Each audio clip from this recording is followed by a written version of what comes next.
What's going on? Charles Botenston here. Just want to make a quick video that I was just listening. It's one of those things that, listen, there's things that I'll say that you completely disagree with. There's things that will click later on.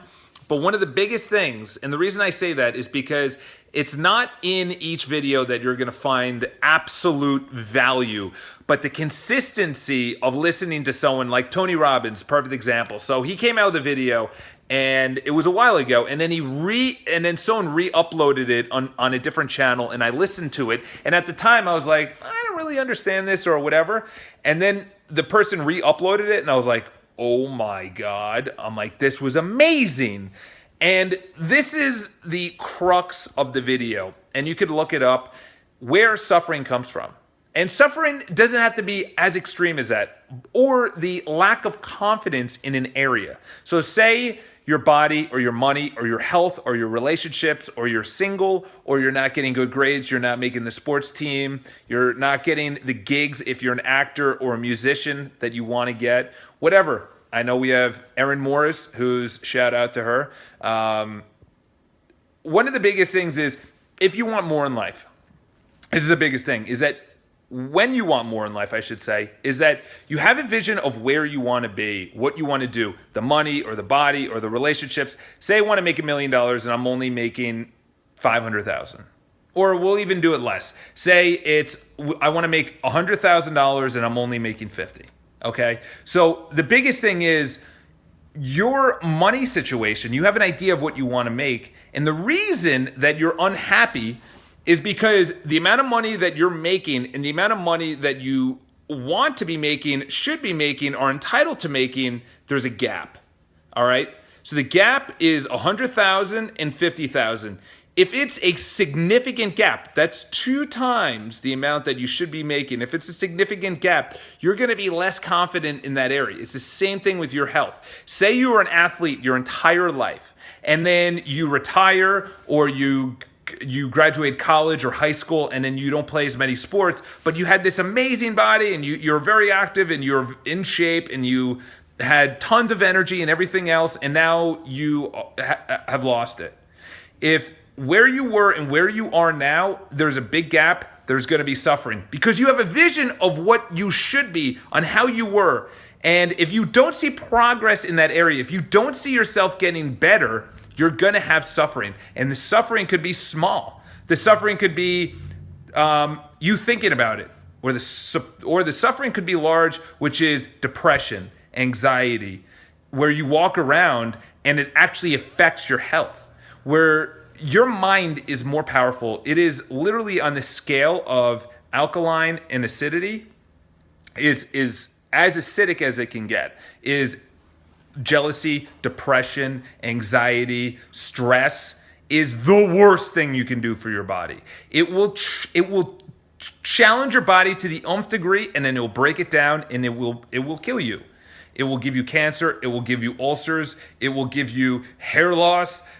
You'll be everything. Okay, fatigue, constant fatigue. So here it is.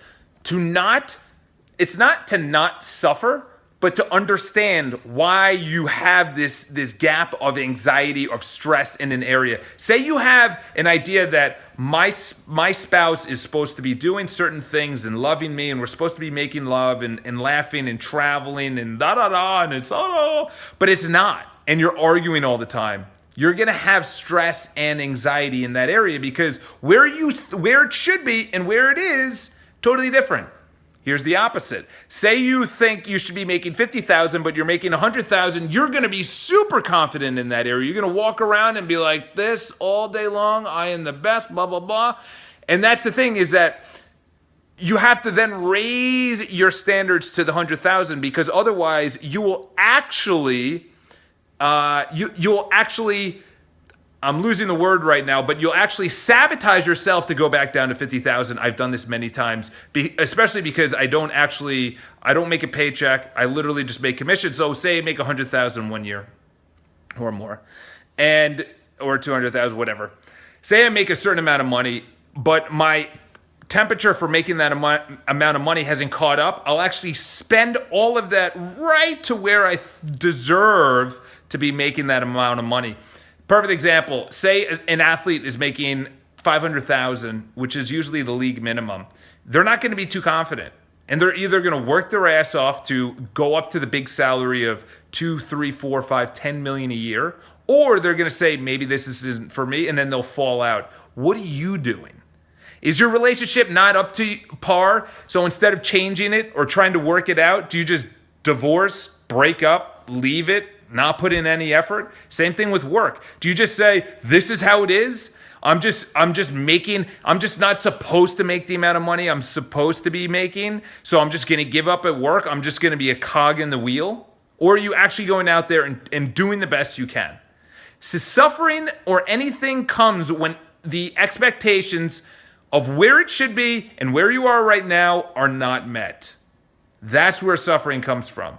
Because imagine this, say everything in your life is absolutely perfect, absolutely where it should be. Your body, your money, your finances, your health, your relationships, everything should be exactly where it should be. You wouldn't have any suffering. Where's the suffering? What's to suffer about? Everything's perfect. Everything's where it should be. But the funny thing is with humans is that we want progress. We want to keep on moving. We want to keep on going further. So that's really where it comes from, is that even though we make 100,000, we want to make 100,000, then the next step is let's make 150, let's make 200, let's make 300. My body is, I could easily run a marathon, let's run an ultra marathon. We're having great sex and loving relationship, we're laughing, let's try and push it to the next level. Let's have kids. Let's buy a house together. Let's take the relationship to the next level. Let's start a business or, whatever that is. Same thing with anything in your life. Once you reach a level, you're going to want to go beyond. But the thing is, you have to, where you are, you have to have your default state as happiness. That's guaranteed.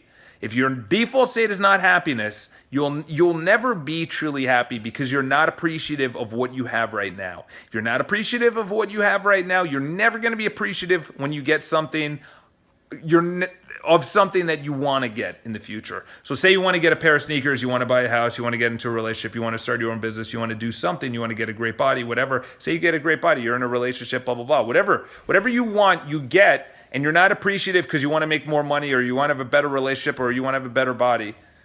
There's always going to be more, and you're never going to be happy. You're always going to be suffering. So this is the biggest thing. This is the key to suffering. The key is understanding it, first of all, is that where you want to go and where you are, there's a gap, and where's the suffering right there. Say you're just a regular player on a sports team, but you want to be captain, and then you become captain. What's next? MVP of the league? Winning a championship? Okay, how does someone like Michael Jordan win 5 championships or 6 championships? How many rings does he have? Six rings? How does he get there? Because he worked against himself. He didn't work against other people, all right? So he put more pressure on himself. But the thing is, he believed in himself. He worked towards that, but he was also appreciative from where he was because he knew he was putting in the hard work. So be appreciative in the relationship that you're in. I'm not saying if it's abusive or it's a bad relationship or there's jealousy or someone's cheating on someone else. I'm not talking about that. And I'm not talking about a job where someone's saying bad things, blah, blah, blah. What I'm saying is be happy where you are, knowing that the future is better. And that when you get to the future, you're going to be happy there. And then there's going to be something else and you're going to be happy there. So to end suffering, you have to be happy right now. You don't need anything to be happy. That's the biggest thing is that I've learned. You don't need money. You don't need... That's nice to have. It's nice to have a relationship. Think of all the people. I've told this story before. I was in Fiji. They've nothing. They don't even have electricity. They barely have phones. And they are the happiest people. I landed in Savu Savu, Fiji. And as an American, getting off the plane, they're like, oh my God, how's it going? Blah, blah, blah. You have a conversation with them. They're like, don't worry, it's amazing. And in the beginning, I'm like, coming from New York City, I was freaked out. I was like, what the hell's going on? But then I noticed you don't need anything to be happy. You don't need anything. You're just alive. They're just happy people. Just be happy knowing that the future is better. When you're there in the future, right there, you're still happy, blah, blah, blah. The famous saying, where you are, or wherever you are, there you are, or wherever you go, there you are. Wherever you go, there you are.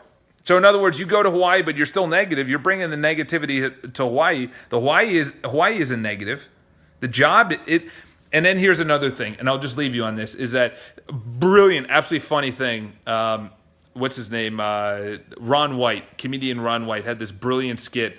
He was doing an Air Force base, a skit on an Air Force base, and this it was like 20,000 people in the crowd, and this woman in the front row goes, "They're all bad husband, or they're all bad men," and Ron White, she shouts it out, and Ron White goes, "Maybe after 99 or 19,999 out of 2,000, you start saying, maybe it's me."